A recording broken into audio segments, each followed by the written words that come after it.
Maybe I should have my microphone near, that would probably help more. Hey guys, I'm still a bit hungover. I watched Eurovision yesterday, but it was really fun. We watched with some friends, we had some beers, and it was great. So today I wanted to react to a comment by MrLarry the hacker and the video that was included in that comment. So I made a video a while ago titled "Consistency is not hard, perfection is," where I described that the biggest block to consistency, at least for me, is to do things perfect. You want to put out quality takes time, and therefore you cannot meet your goals consistently. Now, MrLarry the hacker says Hank Green made a great video about this a while ago. Basically, he makes everything 80% of the way there and then just stops. So this immediately sparked my curiosity, so I want to watch that video today. Let's keep reading the comments. It's no point in trying to please everybody because that will simply never happen. I find this to be the case in my life too, not only for my general life stuff, but with my job in graphic design. I get much more stuff done if I stop at the 80% than if I spend hours and hours trying to make something perfect.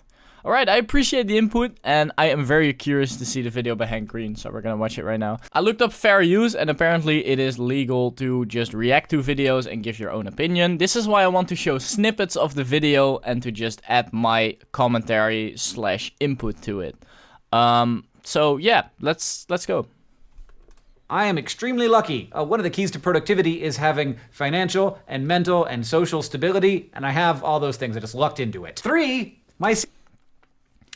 Straight off the bat, I just have to appreciate the fact that there is so much gratefulness coming from this channel is called Vlogbrothers. Just to make sure who I'm talking about. So this is Hank Green from Vlogbrothers. Anyway, I just have to say that yes, gratefulness is probably one of the most productive things you can feel and do, because if you're grateful, you're automatically focused on positive things. And if you're focused on positive things, now bear with me here, because this sounds a little stupid at first, but if you're focused on positive things, you'll see more opportunity. It's just like that. If you're you probably know a person around you like this, right? Where all they complain about is the government, the housing market, the high prices of everything. And these are valid things to complain about. Problem is, you can also sink into these problems and make them the reason that you're not achieving what you could be achieving. And so to be grateful means, hey, despite all of this, I have a place to live. I have food on the table. I have a social circle. I have a relationship. I have yada yada yada. Maybe you don't have one of those things, but you have something. And having something to begin with is something to be grateful for. And if there's, like, even in the bare minimum situations, you wake up and that's something to be grateful for. Appreciate that. On the other hand, you should not confuse the gratefulness that he has for, and that I have for, in a privileged situation for, oh, if I'm not in that situation, I cannot make it. I fully recognize that I have to work less hard than people less privileged than me, because I already automatically have some things handed to me on a golden plate for all that matters. I don't know. But the thing is, you can achieve lots of things with hard work, even if you're not as privileged, or even if you're not in a situation where you could have gotten that thing easier. If I would have been surrounded by incredibly good musicians all my life, and my parents would be producers, I would probably be much farther than I am now in music. If I had billionaire parents, I would be rich as fuck right now. I do not have these things. It doesn't mean that I cannot get rich. It doesn't mean that I cannot get successful. And these are all shallow things, but they apply to all things in life. If you don't have many friends, if you didn't grow up being very well socialized by your parents, it doesn't mean you can make 0 friends. It just means you have to work hard. And the more hard you have to work for something, the more satisfying it can be when you get there. It just sucks in the process. I just wanted to put that out there because there are definitely things in my life where I had to work hard for. Especially working side jobs to be able to pay for YouTube, you know, just to pay a camera. And I know that my amount of work is still less than the amount of work that other people have to put in, but just the combination of gratefulness and hard work is a killer duo. All right, let's keep watching. 1. No one knows what best is. Best is subjective. It's one way in your head, but it's different in every person who's going to consume the thing that you make. And so it doesn't. Two, not only are there different bests inside of everyone's heads, there are different categories of best. Like, I want my videos to do multiple different things. And sometimes if I want to do better at one goal, I'm going to have to pull away from another of my goals. This is a phenomenal point. This is a phenomenal point. Really good. And also, to add to that this really explains how important it is to be specific about your goals. Because to have these videos as an example, a few weeks ago I said, the problem with my channel and my content is that I am not consistent. So I set my goal to be consistent. Now, are my videos very high quality? Have I made better quality videos before? Yes, definitely. But that is not the goal. The goal is to be consistent. And so, as soon as you reach that goal, you know that you'll have done it, and you won't be doubting about whether you missed the mark or something. Like, my 80% is to be consistent. And my 100% would be to make banger videos on time, consistently. But the specificity is so important. Even if there are actually hard outlines to these things, I'm never gonna be able to see it. Like, that's the future that's far away. I won't know until I get there. The whole world is just me with my glasses off. I can't see anything. And four, there's also another phenomenal video like this that I would like to share back to you, Larry. So we're gonna watch that one as well in this video. Note from editor, we're gonna watch the video next time because the video is already, as you can see. Yeah, we're gonna reach 17 minutes if we don't edit it down, but it's probably gonna be like 10 minutes, so it's probably better to watch it. You guys like the sun? It's a lamp. It's a lamp. Oh, and now it's off. Editors don't see the sun. Let's go back to the video. If you want to reach your goal, you should not focus on the far future and have a fully fleshed out goal that you have to reach. You specifically should focus on the 80%, which is the target, the bullseye of your goal. What are you trying to achieve? And if that's what you get, then all the other stuff around it is just extra. So consistency with videos is the target. Quality of the videos is extra. Graduating for your school is the target. Getting a good grade instead of just a grade that's enough to make it is extra. I can give so many examples of this, right? Let's just try another one. Cleaning your room is the goal. Making it beautiful with decorations is extra. See, this is how you reach your goals in a simple and effective manner. Fucking love this. Best is always changing. People's opinions and ideas are always changing, and so are mine. So trying to get 100% to the best that I can do, which is far away from perfect, is even that an impossible idea? I'm not saying you can't increase your odds of getting into the bullseye.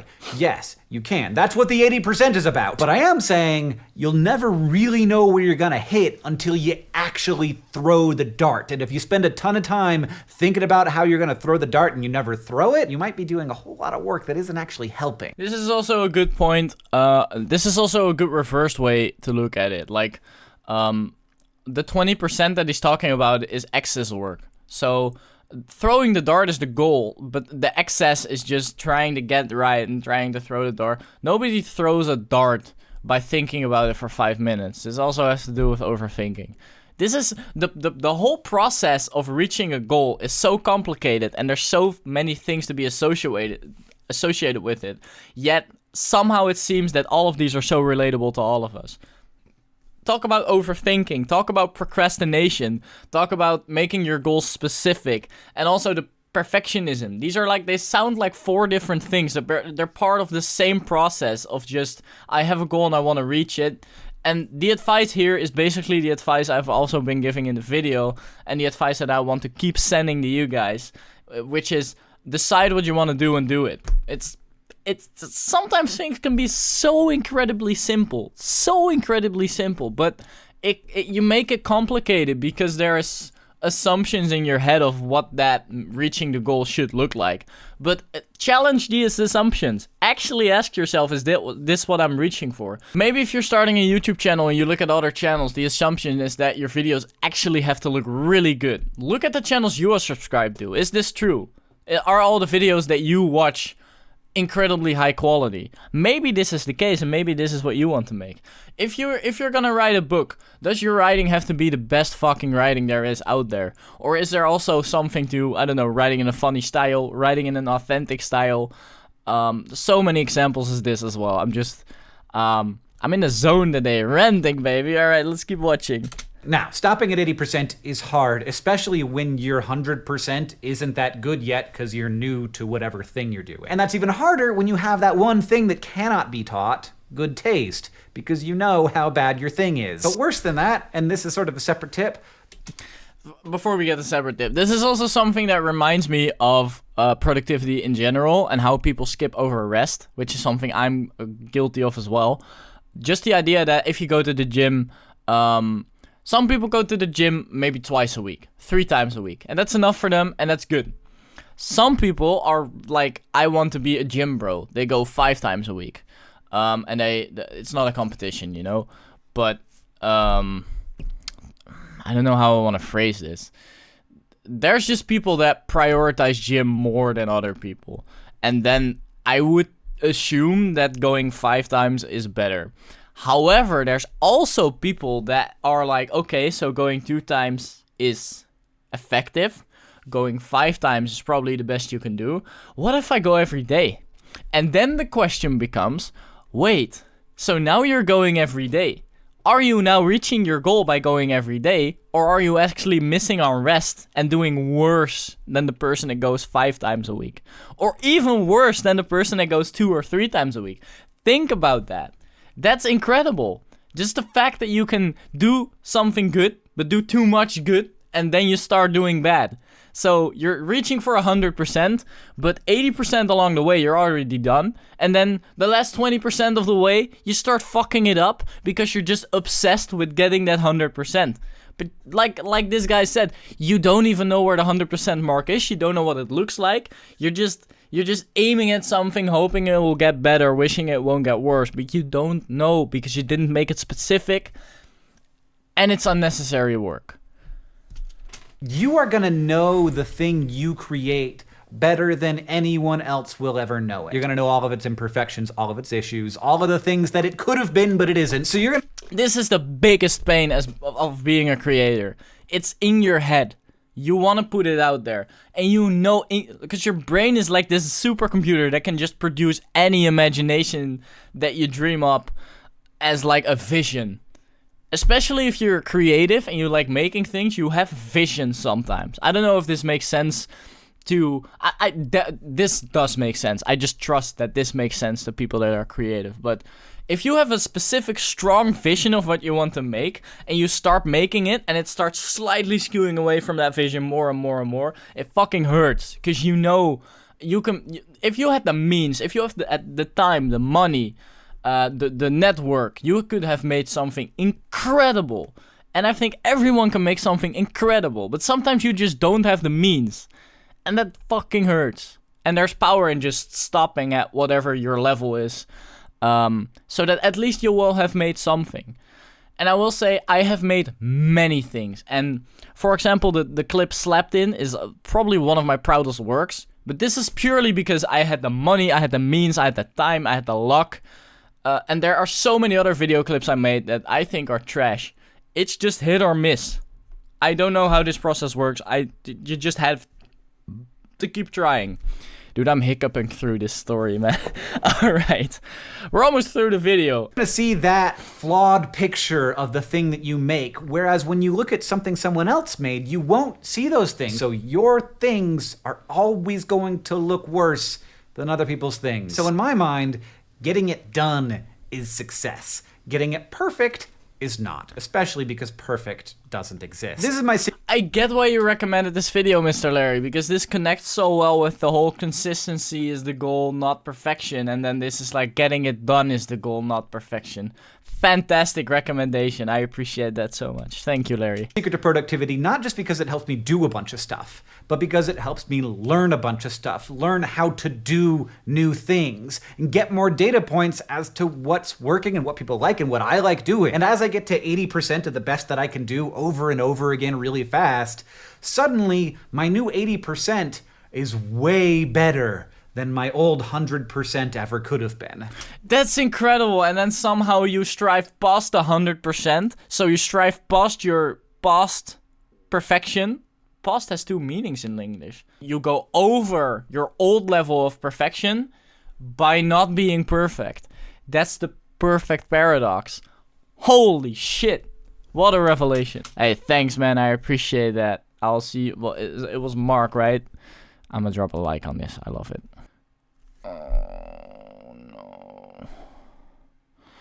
I recorded my Minecraft screen instead of my... Oh, now I have to download this video and then edit it in, and then the video will be done. It's some extra work. It should be doable. Okay. All right. We're ending on a disappointed note. Boom. See you guys next time. Peace.